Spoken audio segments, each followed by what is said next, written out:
क्या बोल रहा बुंदेलखंड, क्या बोल रहा बुंदेलखंड, क्या बोल रहा बुंदेलखंड, क्या बोल रहा। नमस्कार, मैं हूं साक्षी राय और आप देख रहे हैं खरी बात। जैसे कि आप जानते हैं कि खरी बात बुंदेलखंड यात्रा पर निकल चुका है और भ्रमण के दौरान हम सबसे मिलते हुए जा रहे हैं। जनता हमसे मिलने आ रही है, हम उनसे मिल रहे हैं, जनप्रतिनिधियों से मिल रहे हैं और ऐसे ही आज हम मिलने आए हैं शिल्पी रजक जी से, जो कि मेहरौनी की संभावित विधानसभा प्रत्याशी हैं समाजवादी पार्टी से।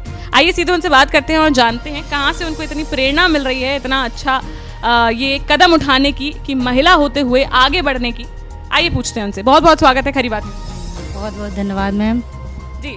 चलिए, सबसे पहले मैं आपसे पूछना चाहती हूँ, चूंकि आप एक महिला हैं, तो कहाँ से आप ये प्रेरणा लाती हैं, कहाँ से आपको ये प्रेरणा मिली है कि आप राजनीति में उतर रही हैं? मेरी सबसे बड़ी प्रेरणा मेरे पिताजी थे, जिनका नाम श्री राजेंद्र रजक था। ललितपुर के बुंदेलखंड के, उन्हें छोटे लोहिया के नाम से जाना जाता है। उनका स्वर्गवास अभी 31 मार्च को हार्ट अटैक की वजह से हो गया था। उन्होंने अपना सारा जीवन, 40 साल की सारी उम्र इसी समाज सेवा में निकाल दी है। उनके पास जो भी जाता था किसी भी प्रकार की मदद के लिए, चाहे वो FIR दर्ज कराना हो, चाहे किसी पे मुकदमा हो, चाहे अस्पताल में कोई मरीज हो, चाहे कुछ भी मदद हो, उनकी राशन कार्ड बनवाना हो, निस्वार्थ पिताजी ने पूरे जीवन उनकी मदद की है, सब कुछ किया है। तो जब शुरू से मैं उनके साथ रही हूँ, मैंने देखा है कि समाज सेवा से कितनी दुआएं मिलती, कितना अच्छा लगता है। उनके लोगों के चेहरे पर एक मुस्कान लाना कितनी खुशी की बात होती है। तो उन्हीं से मुझे प्रेरणा मिली है। और मेरे पिताजी यूपी रत्न से सम्मानित किया गया था उन्हें खुद, और कई लोगों के उस राजनीति में रहते हुए उन्हें जो सम्मान मिला है, तो मैं चाहती हूँ सभी लोगों के चेहरे मदद करके मैं भी वो सम्मान हासिल करूँ और पिताजी का नाम हमेशा और ज़िंदगी भर जब तक मैं रहूँ तब तक उनका नाम बना रहे। क्या ये कह सकते हैं कि आपको जो राजनीति है वो विरासत में मिली? हाँ, बिल्कुल कह सकते हैं कि मुझे उनमें थी और है और रहेगी। चलिए, आपको कब ये दिमाग में आया कि आपको विधानसभा का चुनाव लड़ना? ये मुझे तब आया जब पिताजी एक्सपायर हो गए और जब लोगों से मैं मिली, उनसे जनसंपर्क किया, तो उनकी आशा टूटते हुए मुझे दिखी कि ललितपुर में ऐसा कोई सज्जन था जिनके पास में जो आजकल पैसों की दम पे, जैसे कि सरकार में होता है, जिसके पास पैसा नहीं है उसकी मदद नहीं होती है। लेकिन मेरे पिताजी ने सभी की निस्वार्थ सेवा की, बिना किसी उसके। तो वो लोगों ने कहा पिताजी चले गए तो अब मैं किसके पास जाऊँ, कैसे मेरी मदद होगी। तब मेरे मन में विचार आया कि क्यों ना मैं भी उन्हीं की राह पे चलने वाली, उन्हीं की लड़की, उन्हीं की राह पे चल के लोगों की मदद करके अपना आगे बढ़ाऊँ, उनके चेहरे पे एक मुस्कान लाऊँ। चलिए, तो अब आप समाजवादी पार्टी से यहाँ सोच रही हैं विधानसभा का चुनाव लड़ने के लिए, पर यहाँ पर जो सीट है, मेहरौनी की जो सीट है, वहाँ पे जो विधायक है वो एक मंत्री भी हैं, तो आपके लिए कठिन भी हो सकता है। तो आप ये सोच के बैठी हैं कि कैसे भी हो लड़ना है? जी बिल्कुल, मैं हर किसी के लिए तैयार हूँ, बिल्कुल सोच के बैठी हूँ। क्योंकि मेरे पिताजी ने कहा है कि निडर किसी भी रास्ते पर चलना है तो बिल्कुल निडर निष्पक्ष होकर चलना है, वो मैं चलूँगी। चाहे वो मंत्री हैं वो अपनी जगह हैं, मैं जो करूँगी वो अपनी जगह करूँगी। तो आपको क्या लगता है, पिछले 4-4.5 साल में जब इनका विधानसभा का टाइम रहा है, तो इन्होंने कुछ किया है? अभी तक कोई विकास कराया है कि नहीं कराया? मेहरौनी की जनता ने देखा है कुछ विकास की नहीं? नहीं, जैसा कि मैं अभी यहाँ पर क्षेत्र में भ्रमण कर रही हूँ, लोगों से जनसंपर्क कर रही हूँ, तो उन्होंने ऐसा कोई भी विकास नहीं कराया। इधर पे 4.5 साल में जब मैं गांव में जाती हूँ तो पूरी सड़कें टूटी हुई पड़ी हैं, कीचड़ में अभी गई हूँ मैं।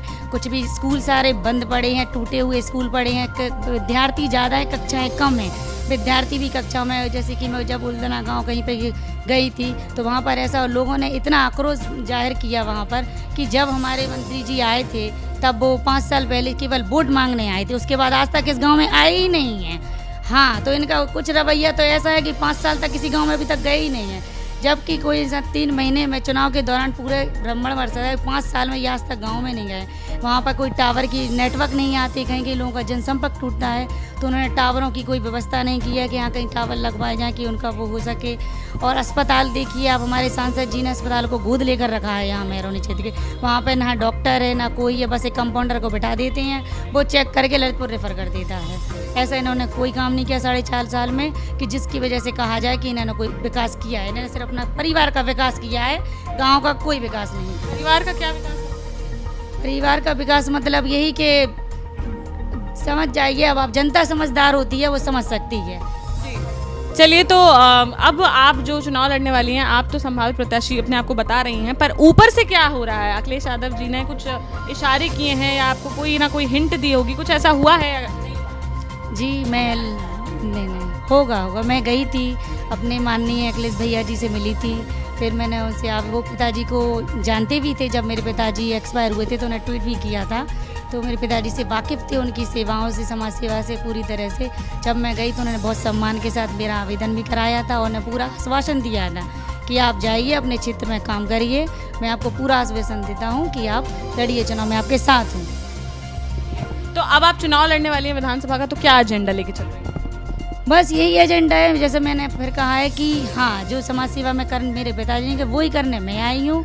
वो जो हमारी जनता त्रस्त है, जो हमारी विधानसभा की जिस परेशानियों से, इस सारी परेशानियों को मुझे मिटाना है हर हाल में, और अपनी विधानसभा क्षेत्र को इतना अच्छा बनाना है कि जनता कहे कि हाँ, मुझे ये दीदी 5 साल नहीं 50 साल के लिए चाहिए। खरी बात के माध्यम से आप क्या संदेश देना चाहती हैं प्रदेश की जनता को और अपनी मेहरौनी को? मैं के द्वारा अपनी जनता को यही संदेश देना चाहूँगी कि आप लोग मेरा साथ दीजिए। मुझे माननीय अखिलेश भैया जी का आशीर्वाद मिलता है और आप सभी का आशीर्वाद मिलता है, तो आप लोगों के सामने जितनी भी समस्याएं आएंगी वो मैं दिन रात 24 घंटे आपके साथ खड़े होकर सुलझाऊंगी। आपकी शिल्पी दीदी सुख दुख में हमेशा आपके साथ रहेंगी और आपको एक खुशहाल जीवन देने की पूरी कामना करूँगी। चलिए, बहुत बहुत धन्यवाद करते हैं शिल्पी रजक जी का, जो हमारे साथ वो खरी बात में जुड़ी। ऐसी ही किसी शख्सियत से फिर आपको रूबरू कराते रहेंगे खरी बात में। देखते रहिए खरी बात साक्षी राय के साथ। नमस्कार।